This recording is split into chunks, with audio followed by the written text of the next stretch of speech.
So picture this. It's July 24, 1798. You're standing out in the Egyptian sun. It's blindingly hot. The air is just totally choked with this suffocating dust. And right on the horizon, massing like a storm, are 60,000 Mameluke cavalry. Right, which, I mean, those are some of the most feared horsemen on earth at that time, just armed to the teeth and completely ready to annihilate the French army. Exactly. And standing right in front of his exhausted troops is a short, fiercely ambitious Corsican general named Napoleon Bonaparte. It is basically the absolute definition of a do-or-die moment, right? I mean, normally in a high-stakes situation like this, a general's horizon only extends as far as the enemy lines. You tell your men, how to hold the square, how to survive the next hour. Right, but Napoleon totally throws out the conventional playbook. Instead of pointing his sword at the cavalry, he points up. He gestures to these colossal, ancient stone giants looming in the distance, the Pyramids of Giza. Which were already incredibly old even back then. Oh, unimaginably ancient. Like older than King David ruling Jerusalem. And he delivers this iconic, just spine-tingling line. He says, "Soldiers, from the summit of these pyramids, 40 centuries look down upon you." It really remains one of the most striking pieces of rhetoric in recorded history. I mean, he takes a literal battlefield and suddenly transforms it into this existential theater. Yeah, and that's exactly what we're going to get into today. We have a fascinating stack of sources for this deep dive. We're pulling from 18th century military journals, archaeological timelines, and a few really dense, thought-provoking philosophical essays on how human beings perceive time. Because our mission today is to move way beyond the military tactics. Right? Yes, exactly. We want to decode what Napoleon actually meant in that specific moment. We're going to examine the literal and the existential weight of deep time and really explore how a conqueror essentially transformed into, a time traveler right there in the sand. Because the really fascinating thing about this encounter is that he wasn't just experiencing this vague sense of awe, like a tourist would. He was looking at the unbroken continuum of an immortal empire. And in that split second, he was actively measuring his own violent ambition against it. I mean, think about what that realization actually does to your mind. Imagine you're standing there knowing that everything your modern society has ever built is just this tiny, insignificant blip compared to the stones sitting quietly in front of you. It's humbling, to say the least. Very. But before we get into the heavy philosophy of all that, let's look at the actual arithmetic. Because I have to ask, was Napoleon just pulling a dramatic number out of thin air to fire up his soldiers? Or did he actually know the math of deep time? He was actually surprisingly on point, almost chillingly so. If we break down the historical accuracy, 40 centuries obviously means 4,000 years. Right. So if we subtract 4,000 years from the date of the battle in 1798, it puts us at roughly 2200 BCE. And by 2200 BCE, the Great Pyramids of Giza were already ancient. Wait, really? So he actually undershot the age of the pyramids? Just slightly, yeah. The Old Kingdom of Egypt, the era that actually built them, was nearing its end by then. The true imperial peak, which we call the New Kingdom, wouldn't happen until about 3,300 years before Napoleon stood there. Oh, wow. But if we trace the timeline back to the very first pyramid ever built, the step pyramid of Djoser at Saqqara, that was completed around 2630 BCE. So it had been sitting there for over 4,400 years before the French army even showed up. I mean, to put that massive gap in perspective for you, Cleopatra actually lived closer in time to the launch of the iPhone than she did to the building of the Great Pyramid. That really is wild to think about. It really is. Napoleon was staring across a gulf of time that makes the entire Roman Empire look like, recent news. And that's what makes his calculations so remarkable. To stand in the desert and guess the age of a monument and be off by just a few hundred years on a scale of millennia, I mean, that's the accuracy of a seer, not just a general. Right. It's like guessing the age of a distant star just by looking at it. Exactly. But the scale of what he was looking at wasn't just about raw age. Just surviving a long time doesn't automatically earn you a place in an Enlightenment general's imagination. Fair point. The Egyptian Empire wasn't just old. It was the undisputed superpower of the Bronze Age world for 1,500 years. Which is just staggering. How does a single civilization hold on to power for a millennium and a half? Even the Romans couldn't manage that kind of longevity. Well, by being an absolute geopolitical juggernaut that basically outlasted almost every single dynasty that threatened it, like they absorbed the Hyksos, for instance. Who were they again? The Hyksos were this foreign dynasty from the Levant who actually managed to conquer Lower Egypt. But over a few generations, they were simply swallowed by Egyptian culture and eventually expelled. They also humiliated the Hittite Empire, and probably most impressively, they withstood the Sea Peoples. Oh, the Sea Peoples are one of my favorite historical mysteries. Those were the terrifying, unidentified maritime raiders who basically caused the entire late Bronze Age collapse, right? Yeah, they systematically wiped out neighboring civilizations. They destroyed the Mycenaeans in Greece. They toppled the Hittites in Anatolia, sending the whole Mediterranean into a dark age. Just complete apocalypse. But when they reached the borders of Egypt, they just broke against Ramses III's armies like waves crashing against a cliff. Egypt survived the apocalypse. Okay, but surviving an apocalypse and ruling for 1,500 years still just sounds like, territory and endurance. What did they actually do at that time? Because there has to be a specific reason this ancient shadow was so profoundly intimidating to Napoleon. Right, especially since he thought he was bringing the cutting edge of the Enlightenment to the Middle East. Well, the irony is that the Enlightenment owes much of its foundation to the very sand he was standing on. Let's start with warfare, since Napoleon was a general. The greatest conqueror of ancient Egypt was a new kingdom pharaoh named Thutmose III, and historians actually routinely refer to him as the Napoleon of ancient Egypt. You're kidding. The fact that history circles back on itself like that is just incredible. It really is.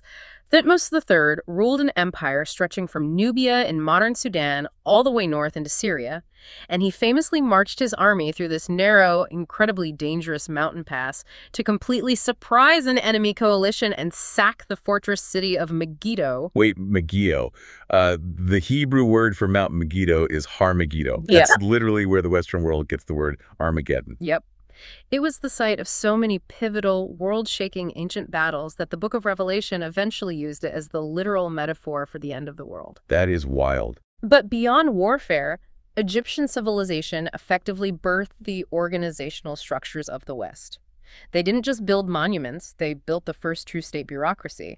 They forged the first international treaties. Wait, how exactly does a Bronze Age society enforce an international treaty? Through an incredibly sophisticated diplomatic apparatus. The sources talk about the Kadesh Peace Treaty, which was signed between the Egyptians and the Hittites in 1259 BCE.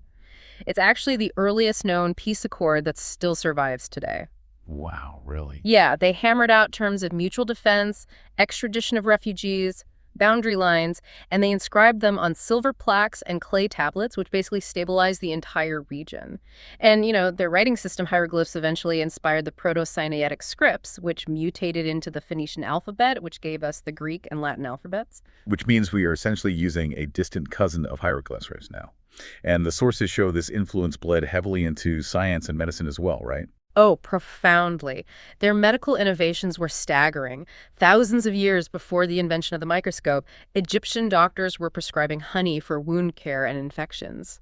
And they weren't just getting lucky with folk remedies, were they? There's a real biological mechanism at play there. Exactly. Honey is naturally hygroscopic. So through the process of osmosis, it actively draws moisture out of bacterial cells, effectively dehydrating and killing the infection. So they basically figured out the mechanism of antibacterial medicine without even knowing what a bacterium was. Right. And they recognized the pulse as a direct measure of the heart's condition. In astronomy, their survival depended on mapping the heliacal rising of the star Sirius. The heliacal rising, meaning when the star first becomes visible above the eastern horizon just before sunrise. Yes. They noticed that this specific astronomical event perfectly coincided with the annual flooding of the Nile. So they built an entire mathematics of celestial mechanics around this, which later provided the foundational seeds for Greek astronomy and geometry. That's amazing. Even their core aesthetic and philosophical worldview heavily shaped the Greek philosophers. They had this deep cultural insistence on ma'at, which is the concept of divine order, justice, and truth, battling against Isfet, which represents chaos and destruction. Okay, hold on, though. I have to play devil's advocate here for a second. Because if I put myself in the shoes of a French soldier in 1798, the Rosetta Stone hadn't even been translated yet. Nobody could read those hieroglyphs. That's true. Most of those temples were buried up to their roofs in sand. So didn't all of this incredible science and culture basically get lost to time? Like, to the West, wasn't Egypt mostly just a graveyard of mute, dead ruins? It is entirely understandable to think that, but the answer is actually no. The specific language of hieroglyphs was lost, yes, but the culture itself wasn't. It was absorbed and transmitted. There's a direct, unbroken, traceable line from ancient Egypt straight into the foundation of Western religion and thought. Like where, specifically? Take the Hebrew Bible, for instance. Right, the foundational text for Judaism, Christianity, and Islam. Exactly. Just look at the imagery woven directly into the narrative. Moses being drawn from the reeds of the Nile. Joseph building massive state-run granaries to survive 7 years of famine, which is a distinctly Egyptian bureaucratic solution. Oh, I see what you mean. Even the central holy object of the Israelites, the Ark of the Covenant, bears a striking structural resemblance to Egyptian bark shrines. Bark shrines. Could you explain what those look like for anyone who, hasn't seen one in a museum? Sure. A bark shrine was a small, incredibly ornate, gilded wooden boat used to carry the statues of the gods during grand religious processions. They had these carrying poles that slid through golden rings, and they were often flanked by winged guardian figures. Okay, wow. The Israelites took that exact architectural mechanism, the gold, the poles, the winged cherubim, and adapted it to carry the presence of their unseen god. That is a stunning visual connection. It basically means the shadow of Egypt was literally being carried forward into the desert. Yes. And much later, the Great Library of Alexandria systematically preserved the wisdom of the pharaohs, cross-pollinating it with Greek thought. When Renaissance scholars in Europe started translating mystical texts like the Corpus Hermeticum, which they firmly believed was written by an ancient divine sage named Hermes Trismegistus, they were fundamentally drinking from a philosophical well that ancient Egypt had dug. And here's the kicker. Napoleon actually knew this. He was an Enlightenment intellect. He didn't just bring cannons and cavalry on this campaign. He brought 150 scholars, engineers, linguists, and artists with him. The savants, right. Right, the savants. He went there acting as like an archaeologist of the possible. He was actively trying to decode the very civilization he was invoking. Which really brings us to the profound philosophical shift in how Napoleon actually experienced that moment at the pyramids. Understanding the immensity of that living legacy explains what he saw. But the sources ask us to dig deeper into how his mind processed that realization. Because how does a conqueror stand before eternity without just losing his mind? Exactly. To really grasp the mental framework of that moment, our sources introduce two completely distinct philosophical concepts of time. The first comes from the philosopher Henri Bergson, who talked about something called durée, which translates to subjective duration. Durée. So what does that mean in practical terms? Bergson's durée is how we internally psychologically experience the passing of moments. It's the feeling of time as a linear river flowing past us. When most ordinary tourists go to Giza and stand before the pyramids, they experience durée. Right, they feel the past as a heavy, melancholic weight. You look at a ruin, you think about all the dead builders, and you feel a kind of sad nostalgia for things that are gone. Yes. But the philosopher Martin Heidegger outlined a very different concept. He called it temporal ecstasy. Now, ecstasy here doesn't mean the modern sense of being overwhelmingly happy. It comes from the Greek root ekstasis, which literally means to stand outside of. So you're standing outside of time. Precisely. To experience temporal ecstasy means you step outside of the ordinary linear flow of time entirely. You aren't just feeling the past as something dead and gone. You're suddenly inhabiting it simultaneously with the present and the future. Past, present, and future hit you all at once in a single overlapping realization. Oh, wow.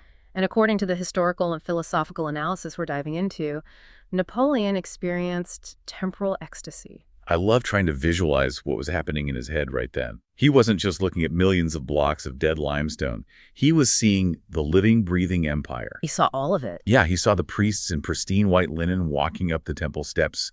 He saw the massive merchant ships, heavy with grain, bound for the mythical land of Punt. He saw the pharaohs being carried on the shoulders of their subjects in golden chairs. And simultaneously, he saw the long, sweeping procession of all the violent conquests that had washed over those exact same stones. The Persians, the Greeks under Alexander, the Romans under Caesar, the Arab conquests. It's just the ultimate spatial and temporal imagination. He managed to gather 4,000 years of human ambition, triumph, and eventual ruin into a single, highly compressed glance. It's like his mind was playing a grand, sweeping time-lapse video out in the desert while the Mameluke cavalry was charging right at him. And the difference between Napoleon and a normal person is so stark when you frame it using those philosophical concepts. If a common person goes to Giza, they show wonder. They look at the sheer size of the pyramids and think, wow, look how incredibly old they are. Because wonder is the emotion of the tourist. It's passive. Exactly. But Napoleon showed vision. He carried the massive, crushing burden of the time traveler. He looked at those stones, and his immediate thought wasn't about their age. His thought was, look how young I am. That distinction is really the heart of this whole deep dive. He looked at those monuments and instantly recognized exactly what he was desperately trying to become immortal, while simultaneously knowing deep in his bones that he was going to fail. Because the people who built those pyramids had already succeeded for longer than his entire European civilization had even existed. Right. And naturally, when a historical figure has an existential realization that intense, society doesn't just let it go. It inevitably gives birth to legends. People couldn't just accept that Napoleon had a profound thought on a horse. They had to build a mythology around his psychological state. Which brings us to the incredibly famous, haunting story of his night inside the Great Pyramid, the legend of the King's Chamber. It's a phenomenal piece of historical fiction. It really is. So the story goes that after the battle, Napoleon demanded to spend an entire night completely alone inside the king's chamber, deep in the absolute pitch-black heart of the Great Pyramid. Right. The next morning, his officers open the heavy stone door, and he emerges pale as a ghost, visibly trembling, and just fundamentally changed. When his closest generals asked him what he saw in the dark, he supposedly waved them off and said, "No, what's the use? You'd never believe me." And he refused to ever speak of it again until he was on his deathbed. It is a brilliant Gothic narrative, but the historical record tells us it is almost certainly false. Yeah, unfortunately. He explored the pyramids with his scholars, sure, but he never spent a terrified night alone inside the sarcophagus. However, as we so often see when analyzing history, legends are just deeper truths dressed up in fiction. How so? Like, how is a fake ghost story about a pyramid a deeper truth? Because the public intuitively understood something crucial about him. Napoleon didn't need to actually climb inside that empty red granite sarcophagus to feel the sheer crushing weight of what it represented. Right. He didn't need to be standing in the pitch black to feel 6 million tons of ancient limestone pressing down on him. He saw it all and felt the existential dread of it in broad daylight on July 21st. The legend exists because history recognized that he was psychologically altered by his encounter with deep time. He grasped the final lesson without having to literally sit in the classroom. And that core philosophical lesson, as our sources heavily emphasize, completely upends how we usually think about history. Right. Like we talked about with Bergson's De Re, we naturally tend to think of time as a river. It flows toward us, it passes by us, and it washes away behind us. But the pyramids teach a terrifying alternative. Time is not a river. Time is a mountain that sits upon us. And that completely recontextualizes his battlefield. Quote, "Those 40 centuries up there at the summit, they do not look down as mere spectators cheering on a battle. They press down as judges. They judge the impermanence of everything happening below them." Time is a mountain pressing down as a judge. It really forces you to view the immediate aftermath of the battle in a completely different light. Because militarily, Napoleon won a massive victory that day. The French infantry squares decimated the charging Mamelukes. Total tactical success. Yeah, they scattered the enemy forces, and Napoleon triumphantly marched into Cairo.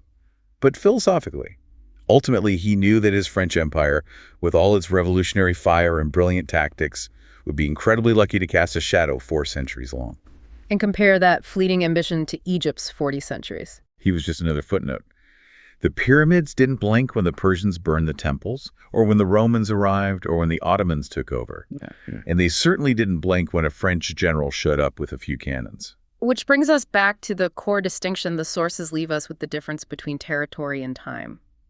True empire, in the grand sweep of human history, isn't measured in the caliber of your cannons or the square mileage of the land you conquered today. No, it's not. It is measured exclusively by the length of the shadow you cast across time tomorrow. So think about the scale we use when we measure our own modern successes. Are we just focused on the immediate territory we hold, or are we building something that casts a shadow?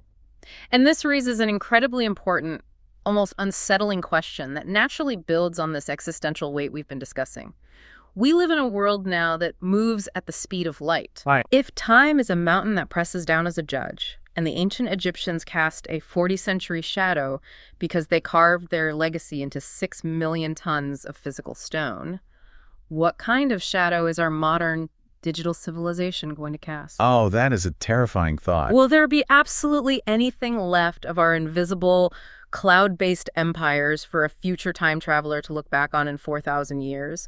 Or is our entire modern legacy entirely terrifyingly erasable because we forgot how to build in stone? An erasable empire. Yeah. We went from the blinding, dusty heat of July 1798, looking up at immortal stone giants, to wondering if our own world will even leave a scratch on the mountain of time. The face of time is always watching. It really is. Thank you for joining us on this deep dive. We hope you keep looking up and keep looking into the face of time. Until next time.